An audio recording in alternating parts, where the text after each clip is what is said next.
Welcome to Unplugged, a show created by two college seniors who aspire to have a career in the television industry.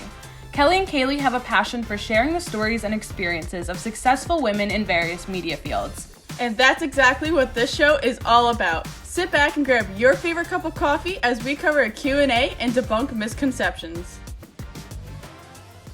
Can you tell us a little bit about yourself? Sure. So my name is Dani Jackson. I'm a student at Rider University where I double major in film and history, and I'm also a filmmaker. And can you explain what it's like having to juggle being a full-time student and also a filmmaker?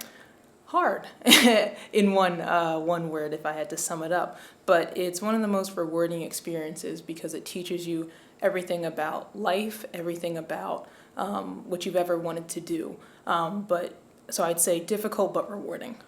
And I know you're still very early on in your career, obviously, but what would you say is the most valuable lesson that you've learned thus far? You cannot do any of these things alone, whether it be filmmaking, whether it be being a student, whether it be being a family member. You need other people, and you have to learn to depend on other people. And what made you want to go into the film industry? You're in your fourth year at Rider, you're a senior, but what at the beginning, and can you kind of talk about when that started that you decided you wanted to go into film, just kind of that whole process for you? Sure. I decided that I wanted to go into film probably late middle school, early high school, and I would be renting videos from the library and watching like 3 movies a day on the weekend, and it's just something I loved. I was always quiet as a child, so it was always hard for me to socially express myself to other people who weren't, within my family, and with movies, I found that I could emotionally express myself in any way I wanted to, whether I wanted to cry or laugh or get angry at something. Films would evoke that emotion out of me in a way that I would struggle to do in any other way. So once I realized that films could be used to create empathy between other people and used as a source of communication, I was like, I want to be a part of that.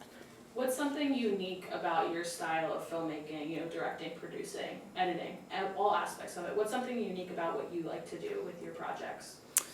I think something unique about it is whoever I'm working with, I make sure that their input is involved as well. Just because, like I said before, it takes a village to create these things. So it's a mix of my own flair as well as including every single person who's made this happen, because I can't do this on my own. And that's what makes some of the greatest films ever, is everyone's input, because other people see what you can't. What's been the most challenging part of being a filmmaker for you? And then on the other hand, what's been the most rewarding part? The biggest challenge is probably taking care of myself and making sure that I am taken care of, because at least for the past project I did, I put the project first with everything. And so I wasn't, with certain times I wouldn't see friends, I wouldn't see family, I wouldn't do what I typically do in terms of exercising and routines and things, and that really did weigh on me. And afterwards, I had to get myself together, because doing consistent 24-hour days is not healthy for anybody. And then doing schoolwork afterwards, not good. But, now going into the production of our second episode, I'm putting myself first and keeping good people around me, and that's helped a lot. But the most rewarding, I would say, is, it's funny, kind of putting, in the same sense, flipping it on its head, putting the story first. This is a story about veterans, at least my first project, African American World War veterans. Getting to talk to these men and women about their experiences, you learn not only about this country, their struggles, you learn about yourself. And so to hear them talk, it's something that teaches you humility, teaches you empathy, and it's one of the most rewarding things I've ever had in my life. Now, you just kind of mentioned your film, A Two-Front War. Can you talk about the inspiration behind it? What made you want to, pursue this, and talk about the process behind it? I know a lot went into it, and you're still working. So if you could talk about the inspiration behind it, and then also where you're at in the process and what that process has been like for you. Yeah, so I've always loved the military. I've always been interested in the physical fitness of it, the organization of it, the uniforms, everything about military history is something that's piqued my interest since I was probably in second grade or so. But even at that time, when I would learn about all these wars, I would not see myself in it. Not females and not African American females. And so and this was probably about 2 years ago when we started this process, I decided to combine my interests of both military history and African Americans and not just focus on the Civil War, but, wars that we typically hear about in education, in curriculum, World War I and World War II, and realize that African Americans were present during these wars as well as all the other wars the United States was involved in. So learning that for myself was just an amazing sense of pride, a renewed sense of pride that I felt in just African American history and in these wonderful people whose stories have long been forgotten, unfortunately, because they're not taught in schools. So being able to uncover that allowed me to uncover a part of myself. And have you ever faced any adversity because of being a female in the film industry? Thankfully, I don't believe I have, and if I have, I've ignored it. But if anything, it'd be the little things that turn into big things, like, maybe people talking over me or things like that, and I'd have to assert myself and say, no, this is what's happening, or this is how I would want it to be. And it's not purposeful, but that's why it's important that you have to stand your ground and make it known that you are here, you are a person, and you do have a seat at the table. Mm-hmm. And lastly, what's your biggest piece of advice for people looking to get into the film industry? I love this question. I would say,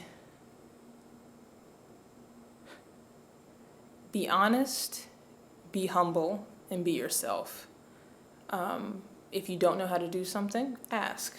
If you are scared, that's okay. Tell someone you're scared and do it anyway.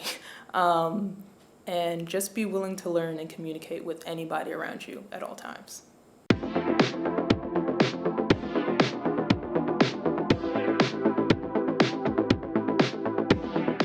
Okay, so now I'm going to hand you a series of cards with different misconceptions about the film industry on them. Very fun. Okay. Okay. I like this one. Filmmaking is not a real job. So that's a lie. No, one, there's so many jobs within the filmmaking industry. But if whatever argument somebody has that filmmaking is not a real job, just because, you enjoy what you do, that doesn't mean it's not a real job. Yes, you will get paid, and sometimes there are long hours. One of the last shoots I was on, I think we came in at 10 a.m. and then we didn't leave until 7 a.m. the next day and worked all the way through. So it most definitely is a job, and it is one of the most rewarding jobs you can do. So the next one, we have, the only way to become a director is to start as a production assistant. I like these. These are good.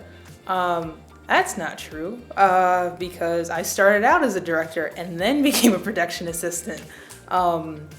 So it really is how you can create your own path as a filmmaker. We have so many different avenues to do so because of the technology and the computers we hold in our pockets. You can make a film on an iPhone, and so many people have done that already.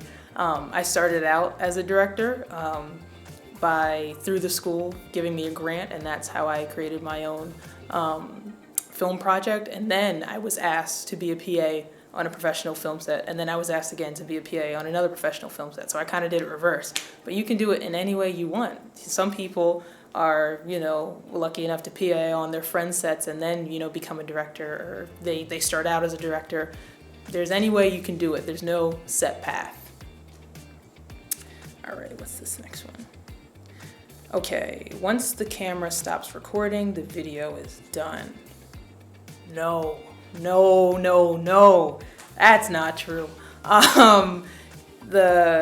It's funny, once the camera starts recording, that's not even the beginning of the video. The video starts way before that, and the video ends way after it stops recording because of the things we hear, right? Pre-production, production, and post-production.